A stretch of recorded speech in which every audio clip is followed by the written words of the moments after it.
baby? Ni kitu gani kinakushtua? Mbona sikuelewi?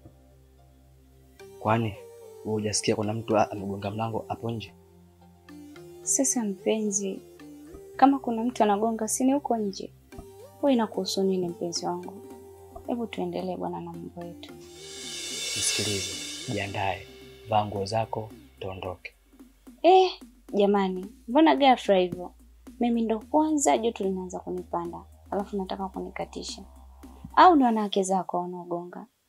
Mbona sikuelewi? Hebu acha mambo yako bwana. Sikia, kuna kitu mimi nilikuficha. Kichumba mimi sio changu, ni cha mwanangu.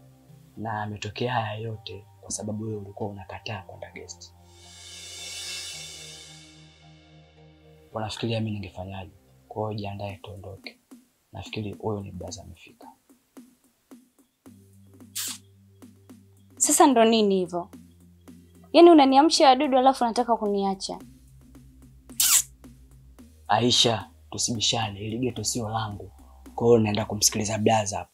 Ujiandae. Nikija nikukutetea hali tunaondoka, sawa?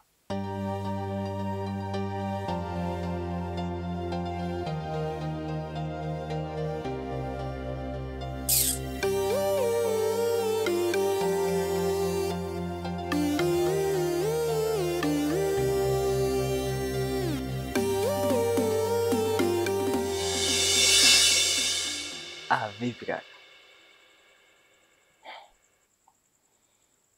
Hivyo unajua unazingua wewe. Waliniambia kitu gani mwanzo wakati unakuja kuniomba chumba? Na mimi nilikujibu kitu gani? So unajua brother, nilikwambia dakika 2 tu, lakini chumba mwenyewe kaniletea vipengele ile, unajua ile. Unajua imenikosti kiasi gani mpaka sasa hivi? Mimi nimeshagombana tayari na shemeji yako. Yote sababu ni wewe. Dakika za mwisho mimi ananiona kama muuni tu. Ananiona kama ni mtu wa ajabu vile. Yaani ni mtu ambaye ana mahusiano yangu permanent alafu nampatia chumba mtu akafanya mapenzi. Lakini nimeyafanya haya baada ya kunilazimisha sana, na wewe ni mwanangu. Nimeshindwa kukutenga katika hilo. Baridi. Fanya mambo yako chapchapu, unipatie chumba changu na mimi niendelee na mambo yangu. Dakika za mwisho mchumba anataka kuja huku, naanza kumpangilia vipindi anielewi. Hivi tunapozungumza amesusa, hataki hata kunisikiliza. Anaona kama vile mimi nina mambo yangu binafsi. Kumbe sababu ni wewe. Na kupigia simu zangu upokei, na kutumia message unijibu. Na kuja hapa ndo kwanza una relax unaendelea na mambo yako. Wewe unanichukuliaje mwanangu? Kwa msaada wangu sasa hivi umegeuka kuwa shida sasa. Yaani wema wangu ndo unaniponza mpaka sasa hivi au vipi? Wewe baridi mwanangu, mimi sihitaji kuchana mdomo. Mtoe odemu atembee ili mimi niendelee na mambo yangu.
Vipi Rudo? Mbona watangia nimekujua sijawahi kusikia story mbaya kutoka kwako? Inakuwaje leo unasikia kelele za mwizi? Unakimbizana saa hizi usiku. Umeshaingia kwenye makundi ya ajabu. Umekuwa mwizi. Amna kaka. Yaani wewe acha tu. Kilichotokea leo, almanusra ni wawe. Ila ukweli wa mambo, mimi sio mwizi kaka. Na sijawahi kufikiria wala kuwaza kwamba nitakuja kuwa mwizi. Sasa Kama wewe sio mwizi, saa hizi usiku wa manane watu wanakukimbiza na wewe unakimbia unakuja hapa unajificha. Shida ni nini? Shida ni mwanamke kaka. Swala la mwanamke na wewe kukimbizwa saa hizi unaitwa kelele za mwizi vinaingilianaje ndugu yangu? Unajua leo nimewasiliana na mwanamke wangu, yupo Morogoro. Aliniambia anakuja leo. Lakini baada ya kuona vipengele vimekuwa vingi, nikaona huyu mwanamke ananidanganya. Nikaona nifanye mpango wa kwenda kwa demu wangu mwingine ambaye yeye ana chumba chake. Kwa sababu ingeniumiza sana kama asingefika. Maana nimeshamtumia nauli. Lakini ananipanga mara gari imeharibika Chalinze, mara sijui nini. Na hicho ndo kilikuwa chanzo cha hayo yote kutokea. Maana nilikwenda kwa mwanamke mwingine kwa ajili ya kujipoza. Lakini kilichotokea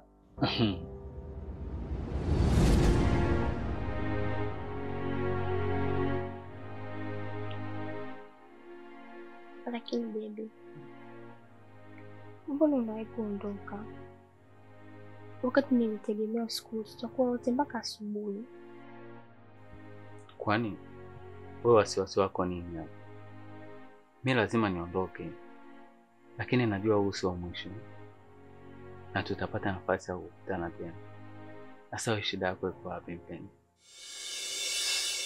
Sitaki kuamini kama uko nyumbani kwako kuna mtu anamwahi. Tofauti na hivyo, hakuna kitu kinachokufanya utoke usiku wote huo. Si ungelala tu, ikifika asubuhi unaondoka. Hapana. Siwezi kulala hapa. Unajua changamoto ipo kule mtaani kwetu. Naweza mimi nikalala hapa, alafu kule watu wakalala na vitu vyangu. Na ndio maana nahitaji kuondoka. Kwa tafadhali, naomba uniruhusu mpenzi. Sawa. Acha nikutoe basi. Basi sawa.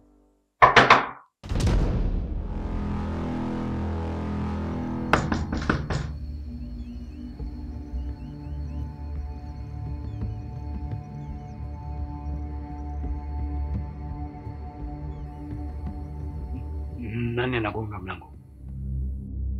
Kiukweli sijui hata ni nani. Nani? Mimi hapa, fungua mlango.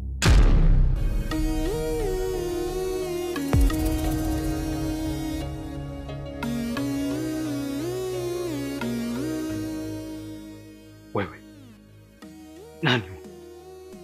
Mume wangu. Mume wako? Mbona hujawahi kuniambia kama una mume? Samahani sana Ludo. Sikukwambia mapema. Kiukweli, huyo ndiye mwanaume ambaye ananilipia kodi. Na alikuwa amesafiri kwa muda. Amesharudi. Hebu njoo nifungulie mlango bwana. Mimi niko nje na ngapi na mkuu. Ngoja tu nifungue. Unafunguaje sasa?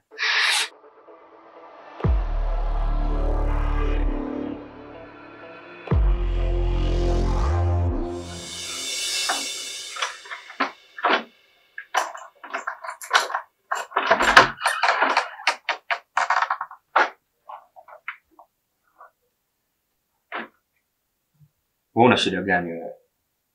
Nagonga mlango zaidi ya mara 2 unashindwa kuja kufungua. Haya sasa mimi niking'atwa na mbwa wako nje? Hamna mume wangu. Naomba unisamehe. Nilipitwa na usingizi, nilikuwa nimelala. Wewe umesinzia?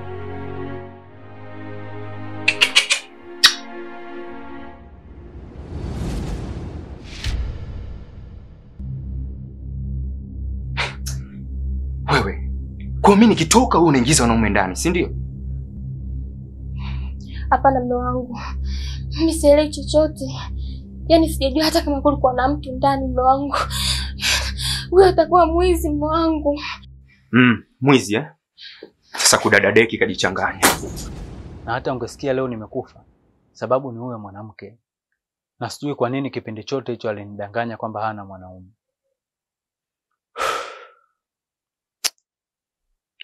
Ndugu yangu, unatakiwa kuwa makini sana. Tena unatakiwa kuwa makini kwenye suala la wanawake. Maana kuna watu wengi wanakufa kwenye matukio kama hayo. Sio kila mtu anaitwa mwizi ni mwizi kweli au ameiba kweli, hapana. Wengine ni kwa sababu ya wanawake za watu. Wanafumaniwa, wanaitwa wezi, wanakufa. Kwa hiyo usipokuwa makini, utajikuta unapoteza maisha yako kwa sababu ya mambo ya umalaya. Unatakiwa kubadilika ndugu yangu. Achana na mambo ya umalaya. Basi poa bro. Kiukweli siku ya leo nimejifunza kitu. Basi ngoja mimi niende nikapumzike. Sawa.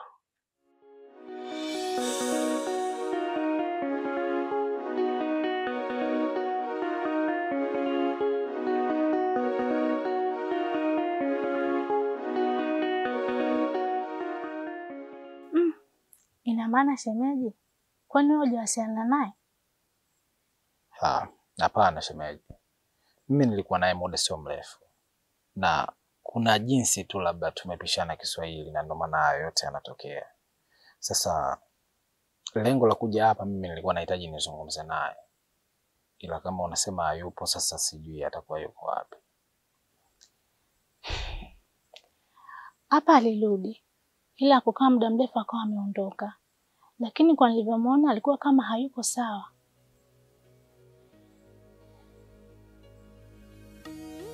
Sawa.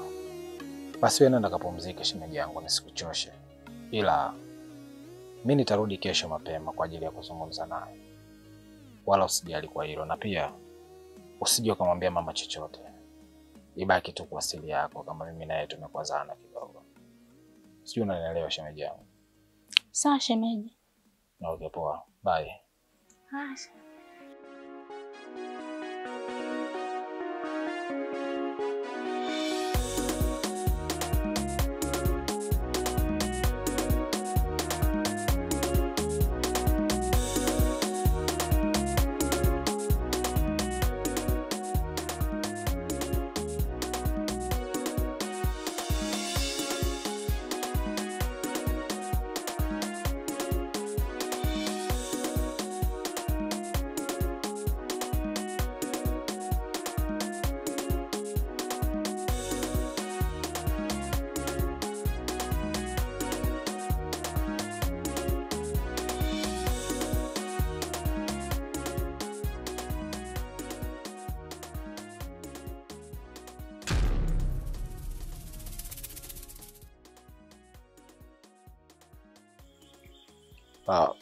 Samani dada.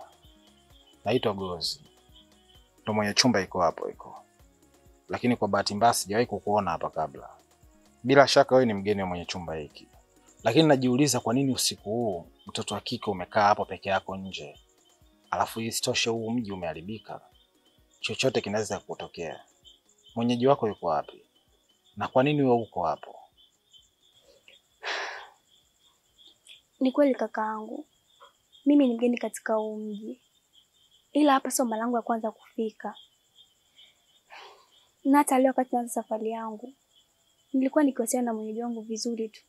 Ila baada ya kufika Chalinze, gari letu lilipata hitilafu. Kwa hiyo tulikaa muda mrefu pale kwa ajili ya matengenezo. Na nilipomwambia mwenzangu kuhusu kilichotokea, alikuwa mkali sana. Maana alionyesha kutokuniamini. Na hata nilipofika stendi, nilipiga simu yake lakini haikupatikana. Kwa kuwa nilikuwa napafahamu hapa, nikaamua nije. Ila tangu nimefika hapa, bado simu yake haipatikani. Na mlango ndo kama hivyo umefungwa. Ndio maana niko hapa namsubiria. Sasa dada yangu, vipi kama wewe mwenyeji wako asiporudi? Utaendelea kubaki hapo mpaka asubuhi? Mbona kama unafanya mchezo wa hatari? Ndio hivyo kakaangu. Sina jinsi. Yeye ndio mwenyeji wangu.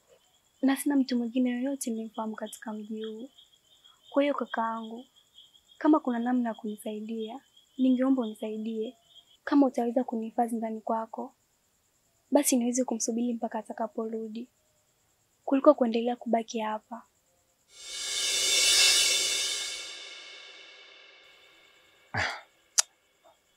Hivi ni kweli umejifikiria katika hilo? Sasa kama nikikuchukua na kukuingiza ndani kwangu, Vipi kuhusu yule mwenyeji wako akirudi alafu akakukuta unatoka kule? Atafikiriaje? Atatuelewa mimi na wewe? By the way, mimi siwezi kufanya kitu kama hiko. Natamani nikusaidie lakini nahisi kama naweza nikanunua matatizo ambayo sio ya lazima. Kama ni ngumu basi tu kakaangu. Maana ilikuwa ni ombi. Na msaada sio lazima. Wewe nenda kapumzike tu kakaangu. Nisikuchoshe. Mimi nitakuwa salama tu kwa uwezo wa Mungu.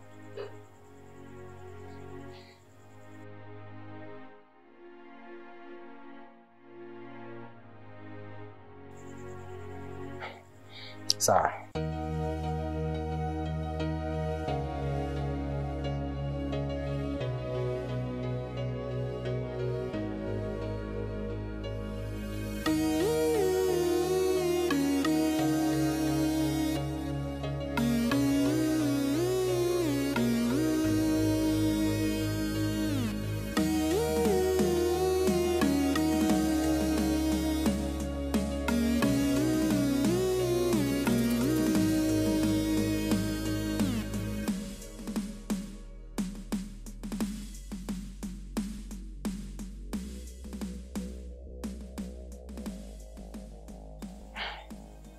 Okay. Unaweza kuingia ndani umsubirie wewe mwenyeji wako.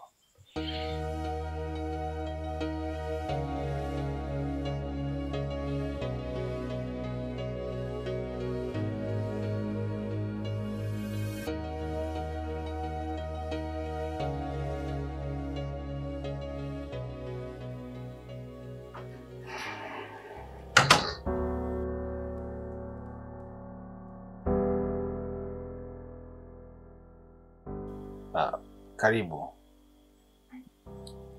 Asante. Karibu ukae.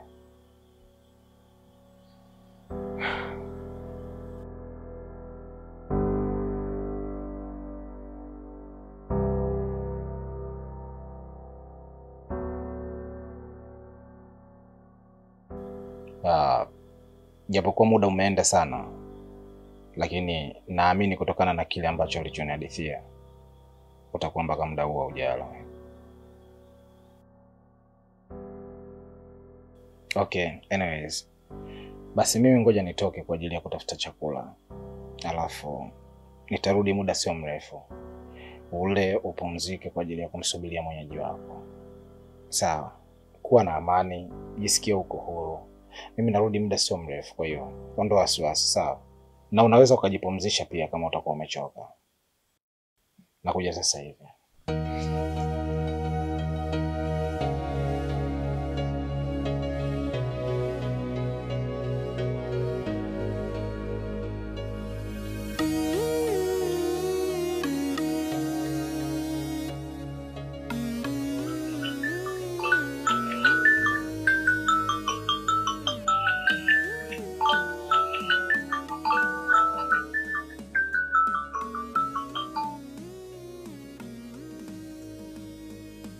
Halo? Unaongea na dada yake Kiduchu? Nilikuwa nataka nifahamu, huyo mwenzako umeona naye? Maana ni muda mrefu kaniambia ameshafika huko na yupo hapo kwako. Amefika kwangu? Ndiyo, amefika huko muda mrefu tu. Na tangu alipokuwa stendi, amekupigia simu yako ilikuwa haipatikani. Na hata alipofika hapo kwako, bado ulikuwa upatikani. Na pia mlango ulikuwa umefungwa. Mimi ndo nikamshauri ya kusubiri mpaka utakaporudi. Vipi, mmeonana? Basi sawa. Ngoja nakurudia sasa hivi.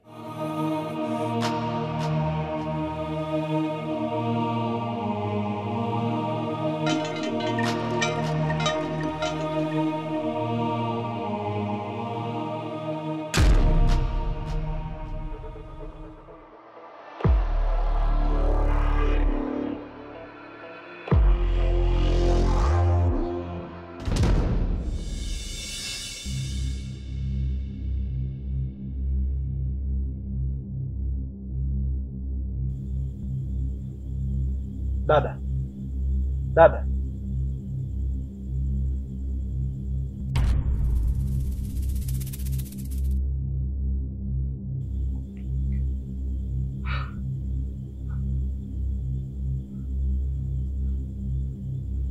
Dada. Dada.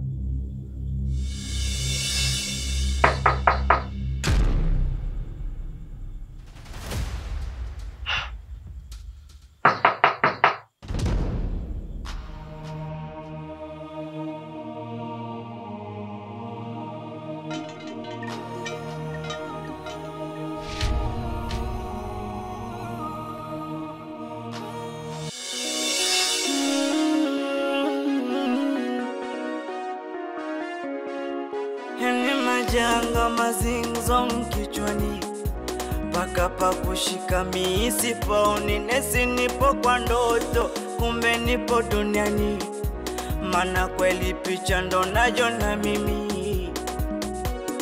Yangu huruma umeupoza moyo, nimefakamia mfupa angali kibogoyo.